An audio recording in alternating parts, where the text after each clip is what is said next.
बिस्मिल्लाहिर्रहमानिर्रहीम अल्हम्दुलिल्लाहि रब्बिल आलमीन।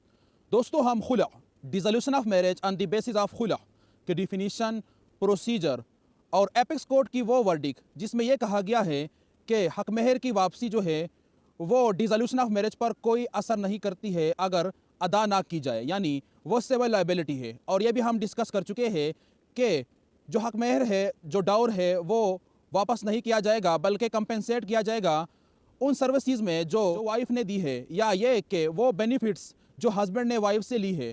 और कुछ में यूँ भी कहा गया कि औरत ने 19 साल दिए हैं, यानी अपनी जवानी गुजारी है, ये कि सिक्योरिटी दी है या बच्चों की परवरिश की है, तो उसमें हक महर को एडजस्ट किया जाता है या कंपेंसेट किया जाता है, यानी उसकी वापसी नहीं होगी। इस तरह केसेस ला को हमने क्रिटिसाइज़ किया था 3 ग्राउंड्स पर, यानी 3 वजूहात थे। एक वजह ये थी कि इस तरह केसेस ला जो है वो शरीयत और कानून की बिल्कुल मुनाफी है।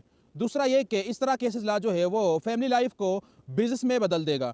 और तीसरी वजह ये थी कि रेशनली और लॉजिकली मर्द के साथ ज़्यादती है और इस तरह वर्डिक जो है वो सस्टेनेबल नहीं है।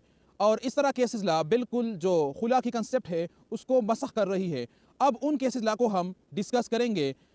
हमारे सामने केस ला है, उसकी जो साइटेशन है PLD 1983 supreme court of Pakistan पे जो है 169। It was held in the case of Munshi Fazlur Rahman versus Latifatun Nisa. यहाँ पर जो साइटेशन दी गई है, अपील दायर किया गया था प्राइवेसी काउंसिल में, तो गालिबन ये तकसीम पार्टीशन से कबल की केस ला है। That non payment of stipulated consideration for khula does not invalidate the dissolution of marriage by khula. Once the family court come to the conclusion that the parties cannot remain within the limits of God and the dissolution of marriage by khula must take place, the inquiry into the returns on which such dissolution shall take place does not affect the conclusion but only creates civil liabilities with regard to the benefits to be returned by the wife to the husband and does not affect the dissolution itself. तो इस केसला में यह बयान किया गया है कि खुला की डिग्री इस बुनियाद पर ग्रांट की गई कि यहाँ पर अल्लाह के हुदूद कायम नहीं हो सकते। अब जो हक महर की वापसी है वो सिविल लायबिलिटी है, यानी हक महर की जो वापसी है यानी उसकी अदायगी नहीं हुई है, वापसी नहीं हुई है, तो does not effect the dissolution of marriage, यानी इसका डिसोल्यूशन ऑफ मैरिज पर कोई असर नहीं पड़ता है। मुराद ये है कि अगर हक महर वापस नहीं किया गया है और कोर्ट की तरफ से खुला की डिग्री दी गई है तो यह डिग्री जो है वो वैलिड है, इन्फोर्सेबल है, बाइंडिंग है। और जो वापसी है हक महर की वो सिविल लायबिलिटी है, वो बाद में अदा की जाएगी, यानी वो इस वक्त उसकी अदम अदायगी जो है या जो वापसी है वो डिसोल्यूशन ऑफ मैरिज पर कोई असर नहीं करती है, डिसोल्यूशन ऑफ मैरिज पर कोई असर नहीं डालती है। हमारे सामने जो नेक्स्ट केस ला है उसकी जो साइटेशन है PLD 2006 Karachi high court, page जो है 563।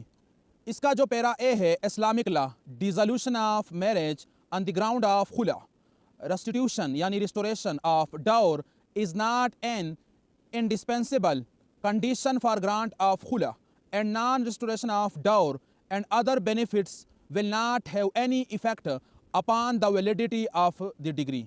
Once the family court comes to conclusion that a wife was entitled for khula, it must pass such degree in her favor. इसके बाद जो वर्डिक दी गई है, wife in the present case admittedly lived with the husband for over 1.5 years, such living can be treated as sufficient reciprocal benefit received by the husband for a dower of Rs rupees 42,000. Wife who belonged to a lower class seemed to be not in a position to pay the amount, particularly after undergoing the litigation for 2.5 years.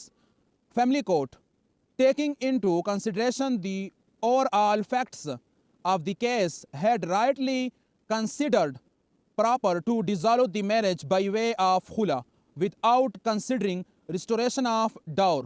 It was in the discretion of family court and therefore the degree could not be termed as without lawful authority so as to warrant interference of the High Court under its constitutional jurisdiction. इस केसला में यह बयान किया गया कि जो restoration of डाउर है या जो रिटर्निंग ऑफ डाउर है टू हस्बैंड बाय वाइफ, यानी जो हक महर की वापसी है उसकी जो अदायगी है वो कोई असर नहीं करती है खुला की डिग्री पर। यानी अगर कोर्ट ने खुला की डिग्री पास की है in the favour of wife तो वो बाइंडिंग है, इन्फोर्सेबल है, इला ये कि जो हक महर है वो वापस ही नहीं हुआ हो। यानी हक महर की जो वापसी है उसकी अदम अदायगी खुला की डिग्री पर कोई असर नहीं करती है, यानी उसके लिए ज़रूरी नहीं है, कोई शर्त नहीं है।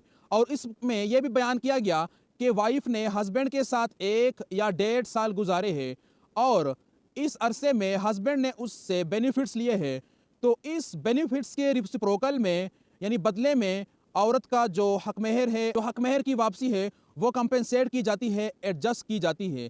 यानी ये कि वो 42,000 रुपये वापस नहीं करेगी क्योंकि उसने 1 या 1.5 साल गुजारे हैं। और दूसरी बात ये कोर्ट ने कही कि इस केस ला के डिस्पोजल में यानी खुला की डिग्री ग्रांट करने में 2 या 2.5 साल गुजर चुके हैं और औरत जो है वाइफ वो लोअर क्लास फैमिली से ताल्लुक़ रखती है।